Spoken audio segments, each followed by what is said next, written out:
besties, and welcome to another Genshin theory! Without any new Archon quests or Dainsleif appearances recently, I haven't had a lot of new material to work with lately. But I've been revisiting some older stuff and comparing it to new things and seeing how they match up. Keep in mind that this video is being recorded before the 2.3 patch, so anything could change. Today, I'm going to be adding some substantial information to my huge Khaenri'ah theory. I don't know if I ever mentioned this in a video, but I have a Google Doc with my whole Khaenri'ah theory in it. If you want the link so you can read all of that and my other theories for yourself, join my Genshin Theories Discord server. The link is in the pinned comment. Last time I updated my Khaenri'ah theory, I talked about how Khaenri'ah might not have been entirely innocent during the Cataclysm. I still think that's true, but I want to correct some of the stuff I went over back then. I said that the Ruin Guard factory in Liyue must have been built by Khaenri'ahns, but I didn't go into full detail about it. The factory is currently being operated by Dottore. In case you haven't read the manga, Dottore is one of the Fatui Harbingers. But it was never stated if he built the factory or if he's just running it right now. I personally believe that Dottore didn't build it and he just found it and decided to use it, but there's no evidence to support or debunk that. I just think it would make more sense for him to have found it because the factory is in Liyue. The Fatui have a strong presence there, but I doubt they'd build an entire hidden factory to produce Ruin Guards.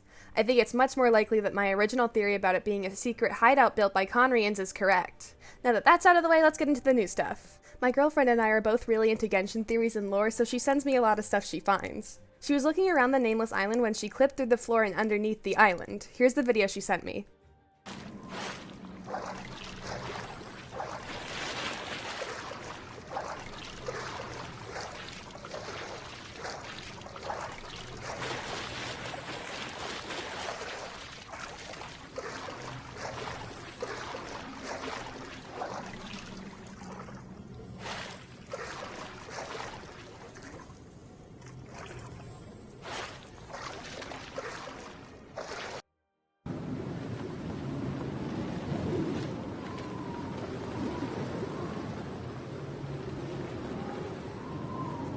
In the video, you can see that there's ruins beneath the island. I don't want to take this at face value because it really could be any number of technicalities from a programming perspective, but hypothetically, let's say that this is intentional. We already know that the Nameless Island has some sort of underground walkway coming off of it and leading directly to Decorabian's tower, so it may not be a coincidence.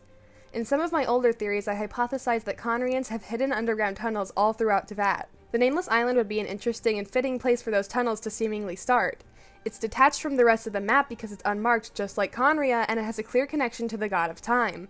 In one of my other videos, I talked about how Venti could actually be the God of Time and not Barbatos, but I don't believe that theory 100%. Instead, let's just say that Venti is in fact Barbatos, but somewhere in Mondstadt's history, he killed the God of Time. The God of Time's unfair erasure from history at the hands of an Archon is insanely fitting for Khaenri'ah. You rarely see people talk about Khaenri'ah or the God of Time. Both of their tragic fates at the hands of the Archons have been forgotten by the general population of Teyvat. The tunnels beginning in Mondstadt at the home of one of Barbatos' victims is again very fitting for Khaenri'ah. Dainsleif harbors a lot of resentment towards the Archons for their perceived malice in the destruction of his nation, especially Barbatos. The Abyss Order stole a statue of the Seven from Mondstadt and they plan to weaponize it against the rest of the world. They also corrupted one of Barbatos' closest allies, Dvalin. Khaenri'ahns have shown time and time again that they really have something against Barbatos, so what better way to get back at them by infiltrating their country and planning a war right beneath their feet. But of course, those tunnels don't just exist in Mondstadt, they're all over Inazuma. I already talked about the tunnels in Seirai Island, but I completely missed a huge underground area that we've had access to for longer than Seirai. There are a ton of underground areas on Narukami Island, but the most interesting one to me is Araumi. The entire region has underground ruins beneath it, and they go on for a while too. Unlike the other underground areas we've seen, Araumi's is exposed to the surface. It's right next to the water, so I assume the land around it was eroded away and the ruins were revealed. Araumi literally means rough sea, so that makes sense. You may feel inclined to say that the ruins weren't built by Khaenri'ahns because they have fox statues in them, but remember that these ruins used to be fully underground. Without some indication of where in Teyvat they were, Khaenri'ahns using the tunnels would have no idea which country they were in. Foxes are all over Inazuma, especially Narukami Island where these ruins are. They're a good symbol to use to indicate that you're beneath Inazuma.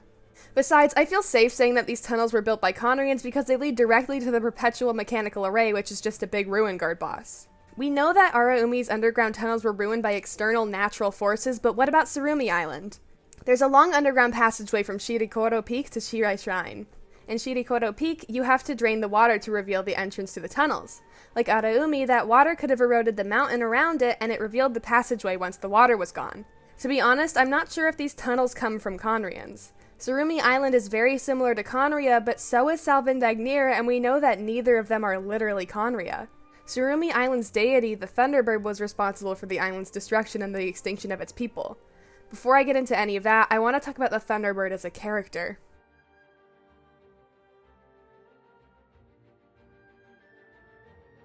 The Thunderbird was the guardian deity of Surumi Island before it was destroyed. Anytime I see a god in Genshin, my first instinct is to identify the Gnostic demon they're based on. All gods in Genshin are named after demons in the Lesser Key of Solomon. For example, Venti is Barbados. The Thunderbird's name from Rue, Kana Kapatsir, isn't a demon's name, so it's up to my own speculations here.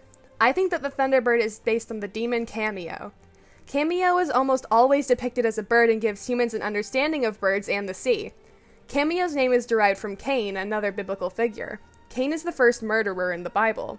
He gave an offering of crops to God, but God preferred his brother Abel's offering over his own. Out of jealousy, Cain killed Abel. Genshin loves alluding to Christianity, so this could be deliberate. If the Thunderbird is Cameo, then that would also make her Cain in the story I just told. God is A and Abel is Surumi Island as a whole. A has a history of killing guardian deities in Inazuma, that's why Orobashi is dead. We know that A also killed the Thunderbird. In the Bible, God doesn't directly kill Cain, but curses him for the rest of his life instead. Either way, God/A is condemning Ain/the Thunderbird to a painful fate. As for Surumi Island representing Abel, let's go back to Rue. It said that when he died, all that was left of his mortal form was a chalice full of his blood. In the Bible, it said that the earth was cursed to drink Abel's blood after Cain treacherously murdered him. The biblical phrasing is obviously a metaphor for Abel's blood being on Cain's hands, but Genshin seems to have translated that literally. The Thunderbird didn't kill Rue, but Rue was killed in the Thunderbird's name. Now that I've identified the Thunderbird's Gnostic counterpart, I can get into Surumi Island's underground tunnels. The tunnels have clear indications of the Thunderbird's presence. It has the same statues of her that are on the surface of the island, but like I mentioned earlier, it would be useful for Khaenri'ahns to have something in the tunnels to symbolize where they are. The underground tunnels on Surumi Island also have a lot of murals similar to the ones in Dragonspine. They show Celestia interacting with humans. Those murals being there makes me think that Khaenri'ahns definitely built these tunnels because I don't think Surumi Island's people had any knowledge of Celestia's existence. The fog is too thick for them to have seen into the sky, and even if they could, they're so detached from the rest of the world that I doubt they'd even know what Celestia is despite being able to see it. The island and its people have little connection to Celestia other than those murals. Dragonspine, on the other hand, has a ton of connection to Celestia thanks to Salvindagnir and Skyfrost Nail, so it makes sense for the murals to be there. Khaenri'ahns have plenty of knowledge of Celestia, unlike Surumi Island's people. I'm not exactly sure why they would make the murals in the first place, though. They're used as directions for puzzles nearby, which I guess makes sense for Khaenri'ahns, but they don't have to use Celestia murals for that. So that means there's underground tunnels built by Khaenri'ahns in both Mondstadt and Inazuma, but what about Liyue? We've only really seen the Ruin Guard factory there, and it's not even underground, it's just hidden in a mountain. Khaenri'ahns actually have a really good reason not to build underground tunnels in Liyue, because they already exist there. Zhangli says that there are underground mining tunnels beneath Mount Tianhong. Have you heard of the origin of the Blackcliff Forge? In the past, they would mine the ore veins of Mount Tianhong and then replace the cavities with factory equipment. Tunnels run in all directions throughout the mountain. Some even run to the ruins, deep within the earth. I doubt there is a person today who could map out all the tunnels. Khaenri'ahns would run the risk of tunneling into these pre-existing mines and being caught. That's a risk I'm sure they're not willing to take. The only reason that the underground tunnels we see now are available to us is because we either solve the puzzles to open them or because the areas they're in have been destroyed over time. Liyue still has another region that hasn't been added to the game yet, the Chasm.